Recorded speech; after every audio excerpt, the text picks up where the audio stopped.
Graham Staines. വാർത്തകളെ സീരിയസായി സമീപിക്കുന്ന അധികമാരും ആ പേര് മറക്കാനിടയില്ല. ഉത്തരേന്ത്യയിൽ മതപരിവർത്തനങ്ങൾ ആരോപിക്കപ്പെടുന്നതും അതിന്റെ പേരിൽ ആക്രമിക്കപ്പെടുന്നതും ക്രിസ്ത്യൻ മിഷണറിമാരും ഇന്ന് നിരന്തര വാർത്തകളാണ്. പല വഴിക്ക് പല വിധത്തിൽ അതൊക്കെയും ചെന്നെത്തി നിൽക്കുന്നത് ഗ്രഹാം സ്റ്റെയിൻസ് എന്ന പേരിലേക്കും. അതിന് കാരണം അദ്ദേഹം കൊല്ലപ്പെട്ട സാഹചര്യമാണെന്ന കാര്യത്തിൽ ഒരു തർക്കവുമില്ല. ഗ്രഹാം സ്റ്റെയിൻസിനെയും അദ്ദേഹത്തിന്റെ പ്രായപൂർത്തിയാകാത്ത 2 കുട്ടികളെയും ചുട്ടുകൊന്ന കേസിലെ പ്രധാന പ്രതി ധാരാ സിംഗിന് ജയിൽ മോചനം നൽകാനൊരുങ്ങുകയാണ് ഒഡീഷ സർക്കാർ. ആരായിരുന്നു ഗ്രഹാം സ്റ്റെയിൻസ്? എങ്ങനെയാണ് അദ്ദേഹം കൊല്ലപ്പെട്ടത്? പ്രതിക്ക് ശിക്ഷയിളവ് ലഭിക്കാനിടയാക്കിയ സാഹചര്യം എന്താണ്? വിശദമായി നോക്കാം ന്യൂസ് ഡീകോഡിലൂടെ. ഓസ്ട്രേലിയൻ ക്രിസ്ത്യൻ മതസുവിശേഷകനായിരുന്നു ഗ്രഹാം സ്റ്റെയിൻസ്. 1965 അദ്ദേഹം ഇന്ത്യയിലേക്ക് എത്തുന്നത്. ഒഡീഷയിലെ മയൂർഭഞ്ച് ജില്ല കേന്ദ്രീകരിച്ച evangelical missionary society of Mayurbhanj എന്ന സംഘടനയുടെ ഭാഗമായി പ്രവർത്തിക്കാൻ ആരംഭിക്കുകയും ചെയ്തു. നിർധനരായ ആദിവാസികൾക്കും കുഷ്ഠരോഗികൾക്കും വേണ്ടി ജീവിതം സമർപ്പിച്ച സ്റ്റെയിൻസ് 1982 അവിടെ ഒരു കുഷ്ഠരോഗാശ്രമം മയൂർഭഞ്ച് ലെപ്രസി ഹോം എന്ന പേരിൽ സ്ഥാപിച്ചു. ആ പ്രവർത്തനങ്ങളുമായി അദ്ദേഹം മുന്നോട്ടു പോകുന്നതിനിടയിലാണ് ലോകം നടുക്കിയ ആ രാത്രി സംഭവിക്കുന്നത്. 1999 ജനുവരി 22 മനോഹർപൂരിലെ ഒരു കാട്ടുപ്രദേശത്ത് നടക്കുന്ന ക്യാമ്പ്. ഒരു സാമൂഹിക പശ്ചാത്തലത്തിൽ അവരുടെ വിശ്വാസങ്ങളെക്കുറിച്ച് ചർച്ച ചെയ്യുന്നതിനായി പ്രദേശത്തെ ക്രിസ്ത്യാനികൾ ഒരു വാർഷിക സമ്മേളനത്തിനായി ഒത്തുകൂടുന്ന ഒരു ഒത്തുചേരലായിരുന്നു അത്. മയൂർഭഞ്ചിലെയും കിയോഞ്ചറിലെയും ആദിവാസി ഗ്രാമങ്ങൾക്കിടയിലുള്ള അതിർത്തി പ്രദേശത്തായിരുന്നു ആ ക്യാമ്പ്. അന്ന് ഈ ക്യാമ്പിൽ പങ്കെടുക്കാൻ ഗ്രഹാം സ്റ്റെയിൻസ് ഒറ്റയ്ക്കായിരുന്നില്ല. ഊട്ടിയിലെ സ്കൂൾ വിദ്യാഭ്യാസത്തിൽ നിന്ന് ഇടവേളയെടുത്ത് 6ഉം 10ഉം വയസ്സുള്ള മക്കളായ ഫിലിപ്പും തിമോത്തിയും ഗ്രഹാം സ്റ്റെയിൻസിന്റെ കൂടെയുണ്ട്. ആ സമയത്തെ കഠിന തണുപ്പ് അവരുടെ യാത്രയ്ക്ക് തടസ്സം സൃഷ്ടിക്കുന്നു. അന്നത്തെ ഒരു രാത്രി അവരുടെ വാഹനത്തിൽ ഉറങ്ങാമെന്ന് അവർ തീരുമാനിക്കുകയാണ്. അച്ഛനും മക്കളും സന്തോഷത്തോടെ ഇരിക്കേണ്ടിയിരുന്ന ആ രാത്രി ചരിത്രത്തിൽ അടയാളപ്പെടുത്തുന്ന മനോഹർപൂരിലെ കറുത്ത രാത്രി എന്നാണ്. സ്റ്റെയിൻസും മക്കളും ഗാഠനിദ്രയിലായിരുന്ന സമയത്ത് 50ഓളം വരുന്ന ഒരു സംഘം അവരുടെ വാഹനത്തിനടുത്തേക്ക് വരികയാണ്. കയ്യിൽ നിറയെ ആയുധങ്ങളുമായി. ആയുധങ്ങൾ കൊണ്ട് ആ വാഹനം ആക്രമിക്കുന്നു. വാഹനത്തിന് പുറത്തുനിന്ന് വാഹനം പൂട്ടിയിട്ട് തീയിടുകയാണ്. ജീവനോടെ ആ വാഹനത്തിനകത്തുണ്ടായിരുന്നവരെ അതിൽ കുരുക്കിയിടുകയാണ് ആ അക്രമികൾ. കുട്ടികൾ വാഹനത്തിൽ നിന്ന് പുറത്ത് ചാടാതിരിക്കാൻ ആ അക്രമികൾ പ്രത്യേകം ശ്രദ്ധിച്ചിരുന്നു എന്നുള്ളതാണ് ഏറ്റവും സങ്കടകരമായ മറ്റൊരു വസ്തുത. ഗ്രഹാം സ്റ്റെയിൻസിനെയും കുഞ്ഞുങ്ങളെയും ചുട്ടുകൊന്ന ക്രൂരത രാജ്യാന്തര തലത്തിൽ വലിയ പ്രത്യാഘാതങ്ങൾ ഉണ്ടാക്കുകയും ഇന്ത്യയിലെ മതസൗഹാർദ്ദത്തിന് വലിയ പോറലേൽക്കുകയും ചെയ്തു. ഈ കേസുമായി ബന്ധപ്പെട്ട് 51 പ്രതികളാണ് ആകെ ഉണ്ടായിരുന്നത്. അതിൽ 37 പേരെ വെറുതെ വിടുന്നു. ധാരാ സിംഗിന് വധശിക്ഷയടക്കം പ്രഖ്യാപിക്കുന്നുണ്ട്. 2003 ഈ കേസിൽ പ്രധാന പ്രതിയായ രബീന്ദ്രപാൽ സിംഗ് അഥവാ ധാരാ സിംഗിനെ വധശിക്ഷയ്ക്കും മഹേന്ദ്ര ഹെബ്രാം ഉൾപ്പെടെയുള്ള 12 പ്രതികളെ ജീവപര്യന്തം തടവിനും CBI കോടതി ശിക്ഷിക്കുന്നത്. പ്രായപൂർത്തിയാകാത്ത മറ്റൊരു പ്രതിയെ ജുവനൈൽ കോടതിയിലും വിചാരണ ചെയ്യുന്നു.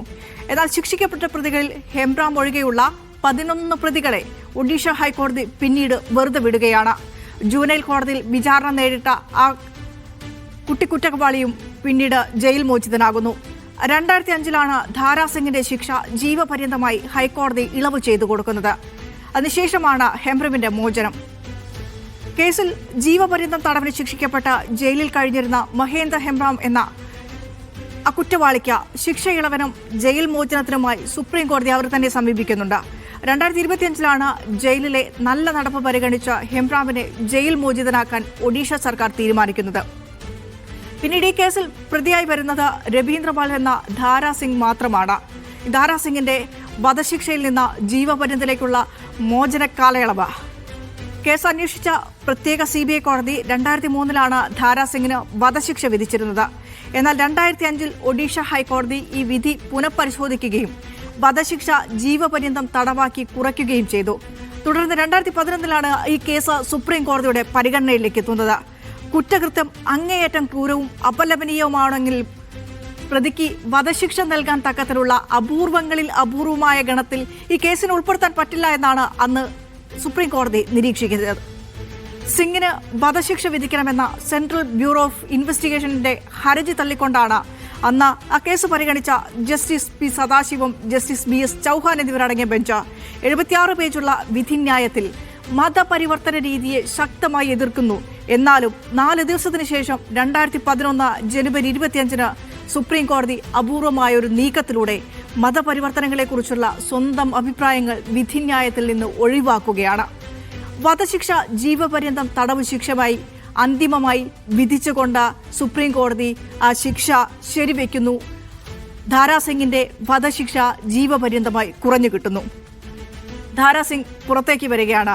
ഒഡീഷ സർക്കാരാണ് അതിനുള്ള നിയമാവലികൾ അല്ലെങ്കിൽ നൂലാമാലകൾ ഇല്ലാതെയാക്കുന്നത്.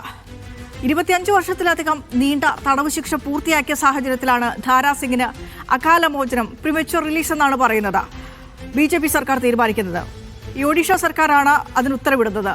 സംസ്ഥാന ശിക്ഷാ ഇളവ് ബോർഡിന്റെ പ്രത്യേക ശുപാർശയുണ്ട് എന്നാണ് ആഭ്യന്തര മന്ത്രാലയം ഈ നിർണായക നടപടിക്ക് പിന്നിൽ കാരണമായി പറയുന്നത്. അപ്പോൾ ആരാണ് ഈ ധാരാസിംഗ് എന്ന് കൂടെ നോക്കി വരാം. ധാരാസിംഗ് എന്നറിയപ്പെടുന്ന രബീന്ദ്രപാൽ മുൻ ബജ്രംഗ് ദൾ പ്രവർത്തകനാണ്. ഉത്തർപ്രദേശിലെ ഔരയ്യ ജില്ലാ സ്വദേശിയായ ധാരാസിംഗ് നിലവിൽ ഒഡീഷയിലെ കിയോഞ്ചർ ജയിലിലാണ് കഴിയുന്നത്. ഇപ്പോൾ അദ്ദേഹത്തിന് ഏകദേശം 62 വയസ്സുണ്ട്. ഗ്രഹാം സ്റ്റെയിന്റെയും മക്കളുടെയും മാത്രമല്ല ധാരാസിംഗിനെതിരെ ഉയർന്നിരിക്കുന്ന കൊലപാതക കേസുകൾ 1999 ഓഗസ്റ്റിൽ SK റഹ്മാൻ എന്ന മുസ്ലിം വ്യാപാരിയുടെ കൊലപാതകവുമായും 35-കാരനായ കത്തോലിക്ക പുരോഹിതൻ അരുൾദാസിനെ അതേ വർഷം കൊന്നതിലും ധാരാസിംഗിന്റെ പേരാണ് പ്രതിസ്ഥാനത്ത് വന്നത്. എന്നാൽ ആ കേസുകളിൽ അയാൾ ശിക്ഷിക്കപ്പെട്ടില്ല. ധാരാസിംഗിന്റെ മോചന വാർത്തകളോട് സമ്മിശ്ര പ്രതികരണങ്ങളാണ് നിലവിലുണ്ടാകുന്നത്. ഇന്ത്യയിലെ ന്യൂനപക്ഷങ്ങൾക്കെതിരെയുള്ള അതിക്രമങ്ങളുടെ ചരിത്രത്തിലെ ഏറ്റവും ഭീകരമായ അധ്യായങ്ങളൊന്നിന്റെ ഓർമ്മകളെ വീണ്ടും സജീവമാക്കുന്നതാണ് നിലവിലെ ഈ രാഷ്ട്രീയ നിയമപ്രഖ്യാപനം. മോചന വാർത്ത പുറത്തു വന്നതോടെ വലിയ രീതിയിലുള്ള തർക്കങ്ങളാണ് പൊതുസമൂഹത്തിൽ ഉടലെടുത്തിരിക്കുന്നത്. നിയമപ്രകാരം നിശ്ചിത കാലം തടവുകാലം കഴിഞ്ഞാൽ ഒരു ജീവപര്യന്തം തടവുകാരന് ലഭിക്കേണ്ട ആനുകൂല്യമാണ് ഇതെന്നാണ് ഈ അനുകൂലിക്കുന്നവരുടെ ഒരു വാദമായി വരുന്നത്. എന്നാൽ ക്രൈസ്തവ സംഘടനകളും മനുഷ്യാവകാശ പ്രവർത്തകരും ഈ തീരുമാനത്തിൽ കടുത്ത ആശങ്ക രേഖപ്പെടുത്തി. ഇത്തരം കുറ്റവാളികളെ അകാലത്തിൽ വിട്ടയക്കുന്നത് രാജ്യത്തെ ന്യൂനപക്ഷങ്ങളുടെ സുരക്ഷിത ബോധത്തെ തകർക്കുമെന്നാണ് അവരുടെ നിലപാടായി വരുന്നത്. ഏതായാലും ധാരാസിംഗിന്റെ മോചനം സംബന്ധിച്ച് തീരുമാനമെടുക്കാൻ ഒഡീഷ സർക്കാരിന്റെ സ്ക്രീനിംഗ് കമ്മിറ്റിയോട് സുപ്രീം കോടതി ആവശ്യപ്പെട്ടിട്ടുണ്ട്. ഇതിൽ ഓഗസ്റ്റ് 19 വാദം കേൾക്കാനും പോവുകയാണ്. അത് കഴിഞ്ഞിട്ടാകും ധാരാസിംഗിന്റെ മോചനം എന്നത്തേക്കാകുമെന്നുള്ള കാര്യത്തിൽ ഒരു അന്തിമ നിലപാട് വരുന്നത്.